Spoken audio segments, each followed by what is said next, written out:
tam, kad pasidaryti kaupiamąją gyvybės draudimo sutartį savo vaiko ateičiai arba apdrausti vaiką, jums net dirbti nereikia, jums net uždirbti pinigų nereikia įmokai tam, kad padarytumėt vaikui kaupimą. O žinot kodėl? Todėl, kad pirmiausia, ko jums reikia, tai yra noro, pasitikėjimo to žmogum, kuris jums padarys tą sutartį. Ir trečias dalykas – proto. Viskas. 3 dalykai, ko jums reikia šitai sutarčiai. O žinot, kodėl pinigų nereikia?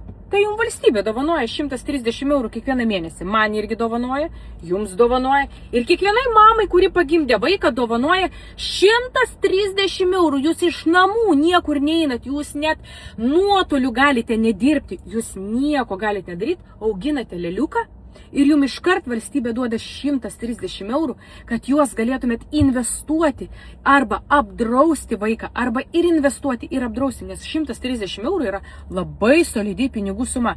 Su ją aš jums galiu parodyti paskaičiavimą, kaip atrodys pinigai po 18 metų.